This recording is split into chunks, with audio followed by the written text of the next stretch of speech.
ಎಲ್ಲರಿಗೂ ನಮಸ್ಕಾರ. ಕನ್ನಡ ಕಹಲೆ ಯೂಟ್ಯೂಬ್ ಚಾನೆಲ್ಗೆ ಸ್ವಾಗತ.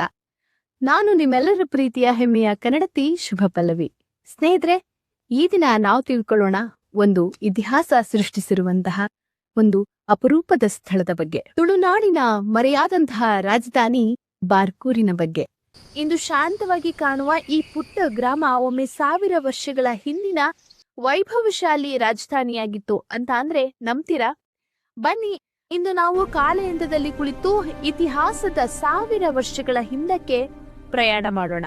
ತುಳುನಾಡಿನ ಮರೆಯಾದ ರಾಜಧಾನಿ ಬಾರ್ಕೂರು ಕಡೆಗೆ. ಉಡುಪಿ ಜಿಲ್ಲೆಯ ಬ್ರಹ್ಮಾವರದಿಂದ ಪೂರ್ವಕ್ಕೆ ಸುಮಾರು 3 ಕಿಲೋಮೀಟರ್ ಒಳಗೆ ಸಾಗಿದರೆ ಬಾರ್ಕೂರು ಸಿಗುತ್ತೆ. ಇಂದು ಇದು ಒಂದು ಶಾಂತವಾದಂತಹ ಊರು. ಆದ್ರೆ ಒಂದಾನೊಂದು ಕಾಲದಲ್ಲಿ ಬೈಂದೂರಿನಿಂದ ಮಂಗಳೂರಿನ ಮಂಜೇಶ್ವರದವರೆಗೆ ವ್ಯಾಪಿಸಿದ್ದ ವಿಶಾಲ ಪ್ರದೇಶದ ರಾಜಕೀಯ, ಧಾರ್ಮಿಕ ಮತ್ತೆ ವಾಣಿಜ್ಯ ಕೇಂದ್ರವಾಗಿತ್ತು. ಇಲ್ಲಿ ನಿಂತು ಸುತ್ತಲೂ ನೋಡಿದಾಗ ದೇವಸ್ಥಾನಗಳು, ಕೆರೆಗಳು, ಬಸದಿಗಳು, ಅರಮನೆಯ ಅವಶೇಷಗಳು, ಕೋಟೆಯ ಗೋಡೆಗಳು, ದಾನ ಶಾಸನಗಳು ಮತ್ತೆ ಮಹಾಸತಿ ಕಲ್ಲುಗಳು ನಮ್ಮನ್ನು ಕಾಲದ ಹಿಂದಕ್ಕೆ ಕರೆದೊಯ್ಯುತ್ತವೆ. ಬಾರ್ಕೂರು ಪ್ರಾಚೀನವೂ ಮಹತ್ವದ್ದು ಆಗಿತ್ತು. ಬಾರ್ಕೂರು ಎಂಬ ಹೆಸರಿನ ಮೂಲದ ಬಗ್ಗೆ ಹಲವು ಕಥೆಗಳು ಪ್ರಸಿದ್ಧವಾಗಿದೆ. ಒಂದು ಸ್ಥಳ ಪುರಾಣದ ಪ್ರಕಾರ ವಾರಕೂಲ ಎಂಬ ಪದದಿಂದ ಬಾರ್ಕೂರು ಎಂಬ ಹೆಸರು ಕೂಡ ಬಂದಿದೆ ಅಂತ ಅಂತಾರೆ. ಅದಲ್ಲದೆ ವಾರ ಅಂತ ಅಂದ್ರೆ ಸಮುದ್ರ ಅಥವಾ ವಾರಿಧಿ, ಕೂಲ ಅಂತ ಅಂದ್ರೆ ದಡ, ಅಂದ್ರೆ ಸಮುದ್ರದ ತೀರದ ಪುರ ಅಂತ ಕಾಲಾಂತರದಲ್ಲಿ ಬಾರ್ಕೂರು ಆಗತ್ತೆ. ಇನ್ನೊಂದು ಕಥೆಯ ಪ್ರಕಾರ ಅರಸ ಭೂತಾಳ ಪಾಂಡ್ಯನು 12 ಜೈನ ಕನ್ಯೆಯರನ್ನ ವಿವಾಹ ಮಾಡಿಕೊಂಡಿದ್ದರಿಂದ ಈ ಸ್ಥಳಕ್ಕೆ ಬಾರಕನ್ಯಾಪುರ ಎಂಬ ಹೆಸರು ಕೂಡ ಬಂತು. ಅದು ಬಾರ್ಕೂರು ಆಯ್ತು. ಧರ್ಮಸ್ಥಳದಲ್ಲಿರುವಂತಹ ಕೈಫಿಯತ್ತುಗಳ ಪ್ರಕಾರ 12 ಅಪ್ಸರೆಯರು ಇಲ್ಲಿ ನಿಶಾ ಕಾಲದಲ್ಲಿ ಕ್ರೀಡಿಸುತ್ತಿದ್ದರೆಂದು ಉಲ್ಲೇಖವಿದೆ. ವಾರ ಅಂತ ಅಂದ್ರೆ ವೇಶ್ಯ ನಿಮಿತ್ತ, ಕೂಲ ಅಂದರೆ ತೀರ ಎಂಬ ಅರ್ಥವೂ ಕೂಡ ಇದೆ.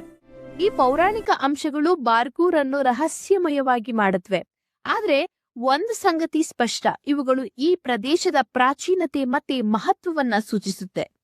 ಪಶ್ಚಿಮ ಘಟ್ಟಗಳಲ್ಲಿ ಹುಟ್ಟುವ ಸೀತಾ ನದಿ ಇಲ್ಲಿ ಉತ್ತರಾಭಿಮುಖವಾಗಿ ಹರಿದು ಹಂಗಾರಕಟ್ಟೆಯಲ್ಲಿ ಅರಬ್ಬಿ ಸಮುದ್ರವನ್ನ ಸೇರುತ್ತೆ. ನದಿ ಮಾರ್ಗದ ಸಾಗಾಣಿಕೆ, ಸಮುದ್ರ ಮಾರ್ಗದ ವ್ಯಾಪಾರ, ಈ 2 ಕಾರಣಗಳಿಂದಲೇ ಬಾರ್ಕೂರು ಒಂದು ಪ್ರಮುಖ ಬಂದರು ನಗರವಾಗಿ ಬೆಳೆದಿತ್ತು. ವಿಜಯನಗರ ಸಾಮ್ರಾಜ್ಯದ ಕಾಲದಲ್ಲಿ ಹಂಗಾರಕಟ್ಟೆ ಪ್ರಮುಖ ವಾಣಿಜ್ಯ ಕೇಂದ್ರವಾಗಿತ್ತು. ಅರಬ್ ವ್ಯಾಪಾರಿಗಳು ಮತ್ತೆ ವಿದೇಶಿ ಸಾಗಾಣಿಕೆಕಾರರು ಇಲ್ಲಿಗೆ ಬರುತ್ತಿದ್ದರೆಂದು ದಾಖಲೆಗಳು ಸೂಚಿಸುತ್ತವೆ.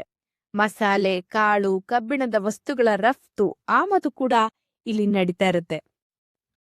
ಬಾರ್ಕೂರಿನ ಲಿಖಿತ ಇತಿಹಾಸವು ಆಳುಪ ಅರಸರ ಕಾಲದಿಂದ ಸ್ಪಷ್ಟವಾಗುತ್ತೆ. ಕ್ರಿಸ್ತಶಕ 10ರಿಂದ 11ನೇ ಶತಮಾನದಲ್ಲಿ ಆಳುಪರು ತಮ್ಮ ರಾಜಧಾನಿಯನ್ನ ಉದ್ಯಾವರದಿಂದ ಬಾರ್ಕೂರಿಗೆ ಸ್ಥಳಾಂತರಿಸ್ತಾರೆ. ಇದು ಬಾರ್ಕೂರಿನ ಚಿನ್ನದ ಯುಗ. ಆ ಕಾಲದಲ್ಲಿ ಪಾಂಡ್ಯ, ಗದ್ಯಾಣ ಎಂಬ ಬಂಗಾರದ ನಾಣ್ಯಗಳು ಕೂಡ ಬಳಕೆಯಲ್ಲಿರುತ್ತೆ. ನಂತರ ವಿಜಯನಗರ ಕಾಲದಲ್ಲಿ ವರಾಹ, ಹೊನ್ನು, ಹಣ ಮುಂತಾದ ನಾಣ್ಯಗಳು ಪ್ರಚಲಿತದಲ್ಲಿದ್ದವು.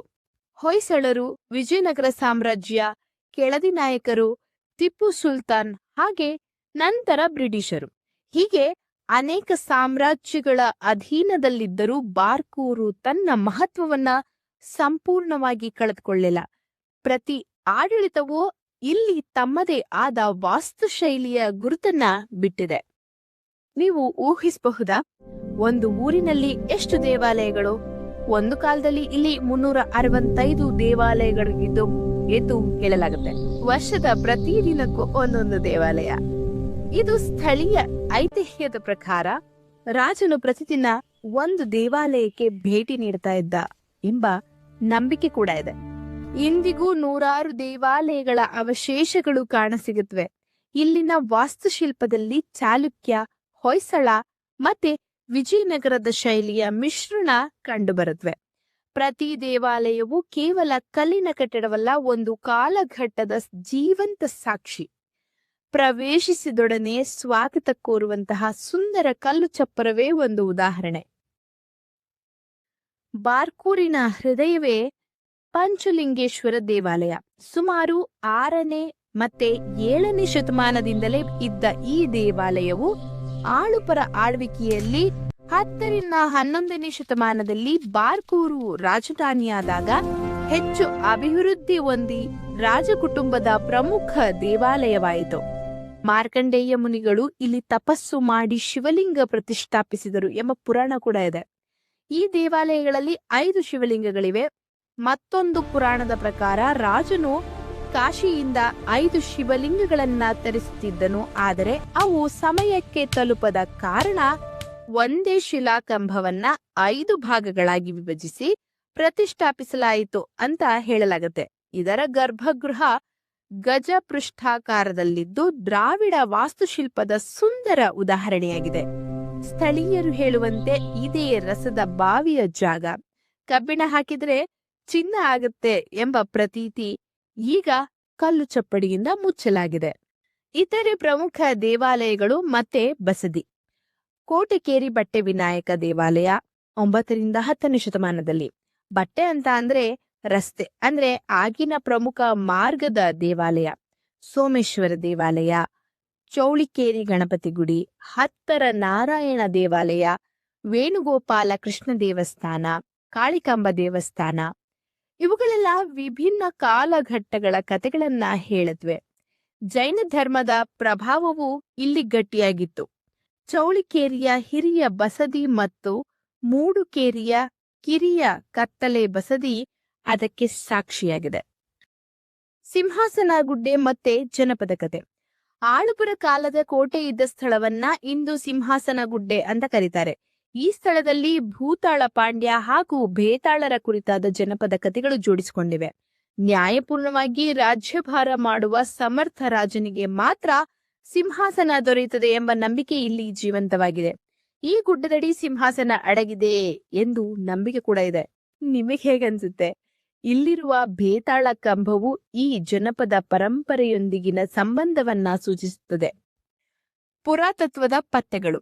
ಇಲ್ಲಿ ದೊರೆತ ಮಡಿಕೆ ಚೂರುಗಳು, ಸಮಾಧಿ ಕುರುಗುಹಗಳು ಹಾಗೆ ನೀಲಾವರ ಬೋಳುಗುಡ್ಡೆಯ ಪತ್ತೆಗಳು ಕಬ್ಬಿಣ ಯುಗದ ಇತಿಹಾಸವನ್ನ ಸೂಚಿಸುತ್ತೆ.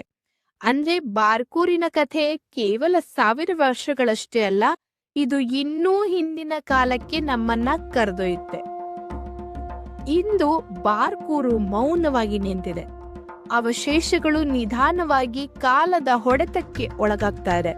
ಇದು ಕೇವಲ ಒಂದು ಗ್ರಾಮ ಅಲ್ಲ, ಇದು ನಮ್ಮ ಸಂಸ್ಕೃತಿ, ನಮ್ಮ ಇತಿಹಾಸ, ನಮ್ಮ ಗುರುತು.